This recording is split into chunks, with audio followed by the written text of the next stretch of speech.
silence was heavier than any tombstone. It pressed down on Shadow Creek, a forgotten town nestled deep in the Appalachian foothills, a silence born not of peace, but of fear. The air itself seemed to vibrate with unspoken threats, clinging to the clapboard houses and the overgrown weeds like a shroud. No children's laughter echoed from the dilapidated playground. No friendly banter drifted from the porch swings. Just the rustle of wind whispering through skeletal trees, a sound that mimicked the hushed warnings exchanged behind closed doors. This silence was a recent phenomenon, a creeping paralysis that had overtaken Shadow Creek in the last year.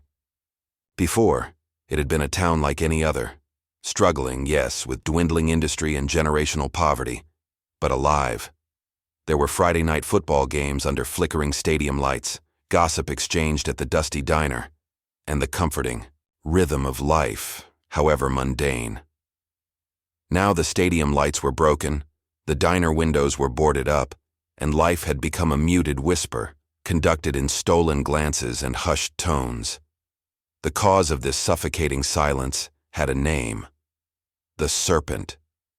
Not a mythical beast, but a man, or rather a venomous organization he commanded. They called themselves Serpent's Coil, and they dealt in shadows and poison, specifically a new, terrifyingly potent synthetic opioid that had slithered into Shadow Creek like a phantom, leaving addiction and despair in its wake. They weren't just drug dealers, they were architects of fear.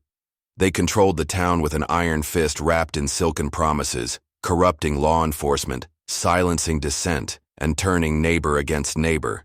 Into this suffocating atmosphere rolled a battered black pickup truck, its engine a low growl that dared to break the oppressive quiet. The truck pulled up outside the only establishment in Shadow Creek that still showed a flicker of life, a dilapidated gas station and convenience store called Rusty's Stop. The driver, a figure of imposing stature, unfolded himself from the cab. He was a mountain of a man, muscles rippling beneath a worn leather jacket, his bald head gleaming in the weak sunlight that managed to pierce the oppressive cloud cover. This was Jax the Stone. He wasn't a cop, not anymore. He wasn't a hero in shining armor. He was something else. Something Shadow Creek desperately needed, even if they didn't yet know it.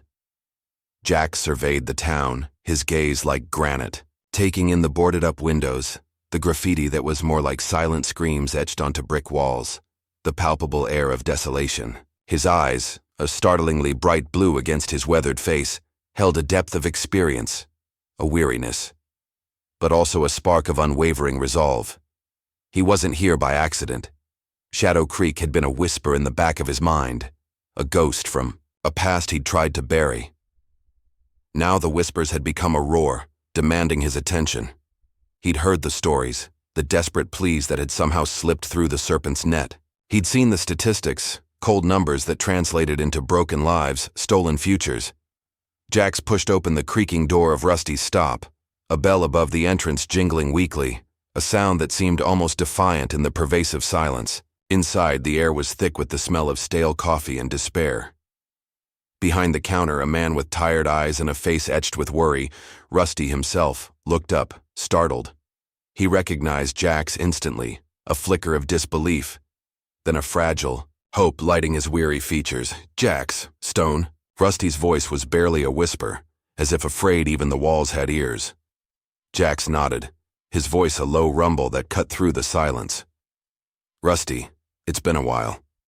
Rusty's eyes darted around the empty store, then back to Jax. You shouldn't be here." Fear laced his words, raw and palpable. They watch everything." Jax leaned closer to the counter, his presence filling the small space, a promise of strength in the face of fear. "I know, Rusty. That's why I'm here." His gaze was unwavering, holding Rusty's, silently conveying a message of unwavering purpose. He was here to break the silence. He was here to fight for Shadow Creek. He was here to inspire honesty where only fear had reigned. And he would do it, not just with power, but with a cunning intelligence that would unravel the Serpent's coil, thread by venomous thread. Rusty, despite his fear, felt a sliver of something he hadn't felt in months: hope. Jack Stone wasn't just anyone. He was a legend, whispered about in hushed tones, a former cop who had walked away from the force after witnessing too much corruption, too much injustice. He was known for his unorthodox methods, his unwavering determination, and his uncanny ability to get the job done, no matter the odds. But legends were just that, stories. Could one man, even Jack Stone, stand against the Serpent's Coil? They control everything, Jax, Rusty whispered, his voice trembling. The police, the mayor, even the damn church deacon is on their payroll. They see everything. They hear everything. You're walking into a hornet's nest. Jax remained unfazed. Hornet's nests can be dealt with, Rusty, especially when they're built on lies. He pulled a crumpled photograph from his jacket pocket and slid it across the counter. It was a picture of a young woman, vibrant and full of life, her smile infectious. Sarah, Jack said, his voice softening slightly. Your daughter. Rusty's breath hitched. He reached out a trembling hand and touched the photograph, his eyes welling up. She was good girl, Jax. Always helping others. Then the Serpent's kiss got her. Serpent's kiss. That's what they called the opioid. A cruel, seductive name for a poison that stole everything. I know, Rusty. I know, Jack said gently. I'm here for Sarah, and for everyone else in this town who's lost someone or something to the Serpent. He looked directly into Rusty's eyes, his gaze burning with sincerity. But I can't do it alone. I need your help. Fear warred with hope in Rusty's eyes. He looked around the empty store again, paranoia etched on his face. Help? How? They'll kill me. Not if we're smart, Jack said, a hint of a smile playing on his lips. Intelligence, Rusty. That's our weapon, not just brute force. We need to understand how they operate, who their weak points are, who's still got a shred of honesty left in them. Over the next few days, Rusty became Jax's eyes and ears in Shadow Creek. He cautiously gathered information, using the gas station as a front, listening to snippets of conversations, observing comings and goings. He learned the Serpent's Coil was structured like a viper, with layers of enforcers, distributors, and corrupted officials, all reporting to the elusive figure known only as the Serpent. His real identity remained shrouded in secrecy, adding to his mystique and the fear he inspired. Jax, meanwhile, moved like a ghost through Shadow Creek. He stayed in a dilapidated motel on the outskirts of town, avoiding detection, observing, planning. He visited Sarah's grave, a simple marker in a neglected cemetery, and made a silent vow. He spent hours studying maps of the town, identifying key locations: the abandoned warehouse on the docks, rumored to be their main distribution hub; the mayor's opulent mansion, a stark contrast to the town's decay; the police station, a symbol of corrupted authority. He started small, subtly disrupting the Serpent's operations. A strategically placed flat tire on a drug delivery truck, a whispered warning to a struggling addict to seek help, planting a seed of defiance. He was playing chess, moving pieces carefully, probing for weaknesses. His methods were not always clean, but they were effective. He was a force of nature, a storm gathering on the horizon, and the Serpent's Coil, in their arrogance, hadn't yet realized the danger they were in. One evening, Rusty brought Jax information that sent a jolt of electricity through him. A young woman, Maria, a former school teacher, had been bravely speaking out against the Serpent's Coil at town council meetings, despite threats and intimidation. She was a beacon of courage in the darkness, a testament that honesty hadn't been completely extinguished in Shadow Creek. Jax sought her out, finding her at the deserted local library, surrounded by stacks of books, a sanctuary of knowledge and defiance. Maria was wary at first, her eyes filled with the weariness of constant fear. But when Jack spoke, his voice calm and steady, his words filled with genuine empathy and unwavering resolve, she began to listen. He told her about Sarah, about Rusty, about his commitment to breaking the Serpent's hold on Shadow Creek. He didn't promise easy answers, but he offered something even more powerful: hope. They've taken everything from this town, Jax, Maria said, her voice trembling with suppressed anger. Our hope, our dignity, our children's futures, but they won't take our truth. We have to speak out. We have to show them we're not afraid. And you have, Jax acknowledged, admiration in his voice. You're the bravest person in Shadow Creek, Maria. He paused, then continued, his gaze intense. But courage alone isn't enough. We need a plan. We need to expose them, to break their power, not just with fists, but with truth. Jax and Maria, along with Rusty, formed an unlikely alliance, the muscle, the courage, and the knowledge of the town, working together in the shadows, preparing to ignite a spark of rebellion in the heart of Shadow Creek. The Serpent's coil had tightened its grip, but they were about to discover that even the most venomous snake can be vulnerable when exposed to the light of honesty. The rising action was building, the tension tightening like a coiled spring, and the climax was inevitable, a confrontation that would determine the fate of Shadow Creek and the souls trapped within its silent despair. Jax's plan, dubbed Operation Mirror by Maria, was audacious, bordering on reckless. It wasn't about direct confrontation, not initially. It was about exposing the Serpent's coil from within, using their own tactics against them, and leveraging the one thing they feared most, the truth. The plan hinged on infiltrating their main distribution hub at the abandoned docks and broadcasting their illicit activities to the entire town, shattering the illusion of control and sparking a wave of honesty. The night of Operation Mirror was thick with tension. A storm was brewing, mirroring the turmoil in Shadow Creek. Rain lashed down, obscuring visibility and providing a cloak of darkness for Jax and his small team. Rusty, armed with a detailed layout of the warehouse gleaned from hushed conversations and risky reconnaissance, guided Jax and Maria through the back alleys and rain-slicked streets. Maria, surprisingly, was not just a symbol of courage, she was tech-savvy. She had managed to acquire a portable broadcasting system and was tasked with setting it up inside the warehouse to transmit live footage of the Serpent's operation. Rusty would act as their eyes and ears, monitoring police radio frequencies and providing early warnings. Jax was the muscle, the strategist, the force that would clear the path and ensure the plan's execution. They reached the docks, the air thick with the smell of salt and decay. The warehouse loomed before them, a dark monolith against the stormy sky. Dim lights flickered inside, casting long, ominous shadows. Rusty pointed out a rarely used service entrance. "That's our way in. Minimal guards there, usually just one or two." Jax nodded. "Maria, you and Rusty set up the broadcast equipment. I'll clear the way." He moved with a quiet intensity, a predator stalking its prey. He approached the service entrance, his senses heightened, every muscle coiled and ready. As expected, two guards stood outside the entrance, their faces grim, automatic weapons slung across their chests. They were hardened, but they were also complacent, used to operating with impunity. They didn't expect Jax Stone. Jax moved like lightning.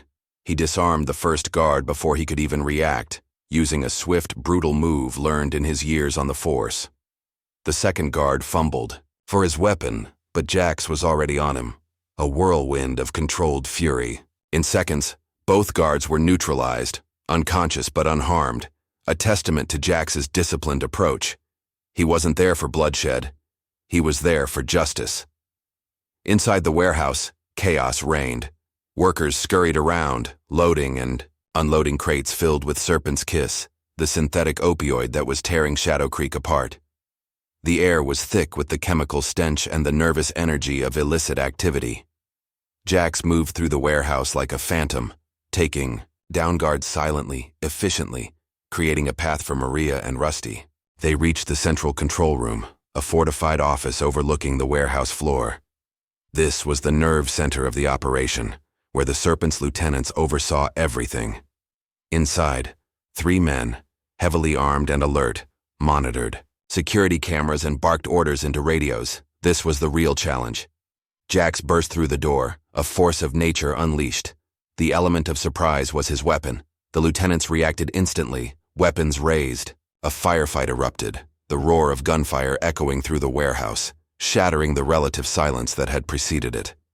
Jax moved with superhuman speed and agility, dodging bullets, using cover strategically, his own movements precise and deadly. He wasn't just strong.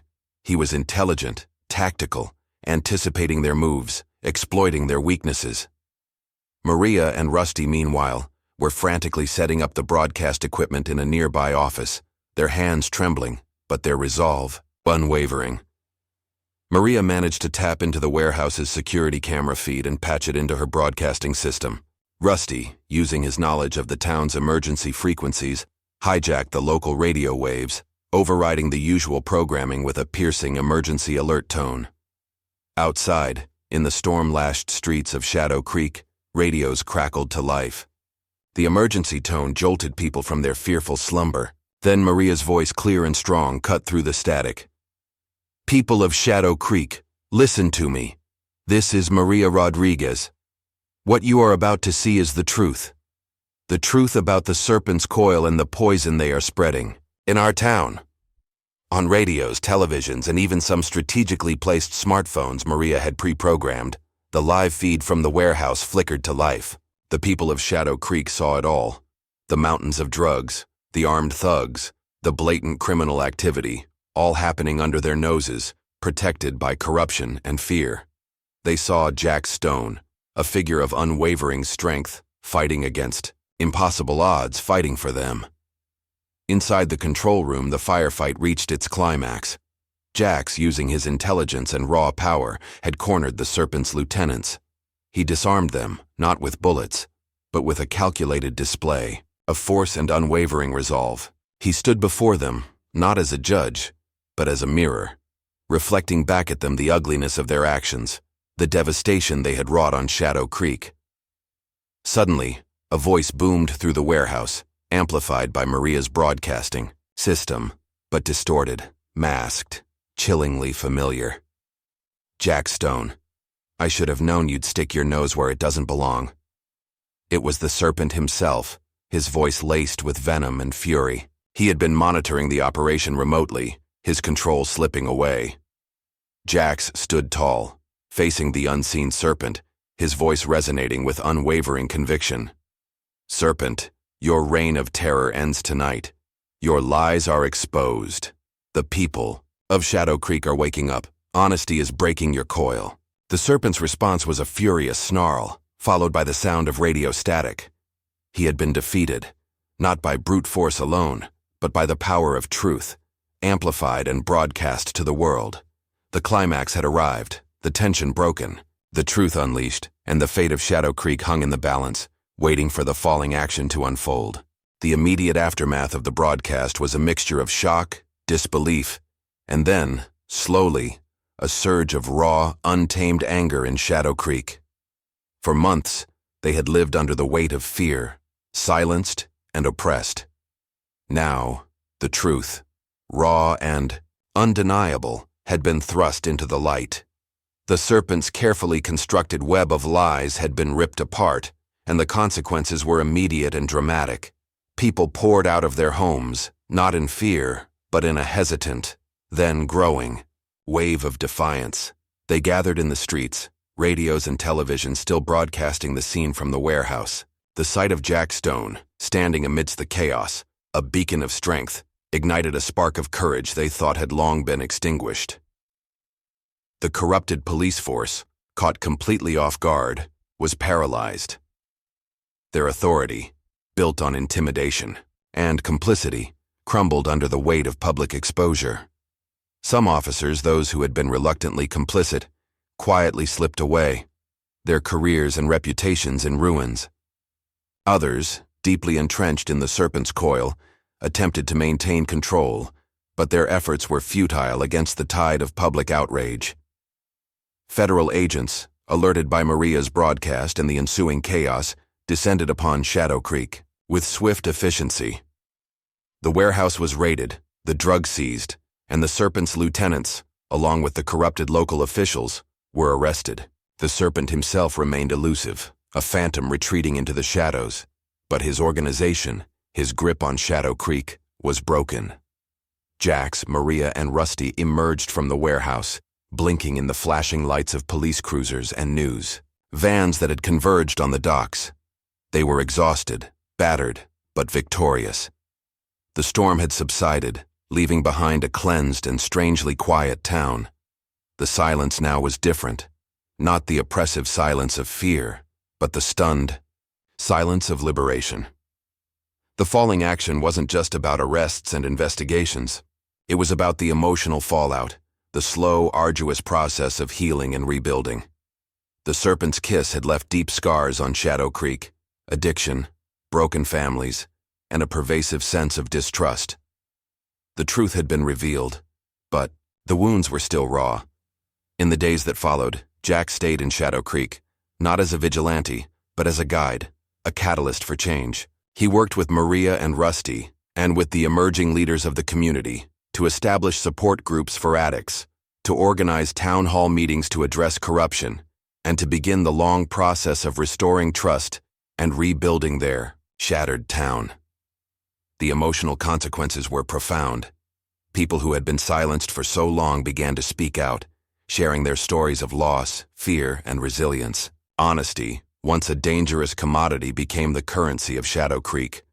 The mirror of truth, as Operation Mirror had intended, reflected not just the ugliness of corruption, but also the inherent strength and resilience of the human spirit. Rusty, no longer burdened by fear, reopened Rusty's Stop, not just as a gas station, but as a community hub, a place where people could gather, share their stories, and support each other. Maria, emboldened by her success, became a vocal advocate for reform, working to ensure that Shadow Creek never again fell prey to such corruption. Jax, watching the town slowly awaken, felt a sense of quiet satisfaction. He hadn't just defeated a drug gang. He had helped a community rediscover its voice, its honesty, and its hope. The falling action was a cooling down, yes, but it was also a period of intense emotional processing, a time for Shadow Creek to confront its demons and begin the journey towards redemption. The consequences of the climax were profound and lasting, setting the stage for a resolution that promised not just an ending, but a new beginning. Months turned into seasons in Shadow Creek. The scars of the Serpent's reign remained, visible in boarded-up buildings and lingering anxieties. But the town was undeniably healing. The silence was gone, replaced by the sounds of rebuilding, of laughter, and of open conversations. The main conflict, the oppressive grip of the Serpent's Coil, had been decisively resolved. The drug trade was dismantled, the corrupt officials were facing justice, and the fear that had paralyzed Shadow Creek had dissipated, replaced by a fragile but growing sense of hope and community. The resolution wasn't a fairy tale ending. Addiction remained a struggle, and the economic hardship of Shadow Creek persisted. But there was a fundamental shift in the town's spirit. Honesty had become the foundation upon which they were rebuilding. People trusted each other again, or at least were learning to trust again. The town council was reformed, with Maria at the forefront, advocating for transparency and accountability. The police force was undergoing a painful but necessary overhaul, weeding out corruption and focusing on community policing. Rusty's Stop became more than just a gas station. It was the heart of Shadow Creek, a place where people gathered for coffee, for news, and for support. Rusty, his eyes no longer filled with fear, but with a quiet pride, became a pillar of the community, his story a testament to the power of courage and resilience. Maria, once a quiet schoolteacher, emerged as a powerful voice for change, not just in Shadow Creek, but in the wider Appalachian region. She became an advocate for rural communities struggling with addiction and corruption, her passionate speeches and unwavering commitment inspiring others to stand up and fight for their own towns. Jax, his mission in Shadow Creek accomplished, prepared to leave. He stood on the outskirts of town, overlooking the valley, the autumn leaves ablaze with color, a stark contrast to the gray despair he had found when he arrived. He had come to Shadow Creek seeking redemption for his own past, haunted by the injustices he had witnessed, and the disillusionment that had led him to walk away from the force.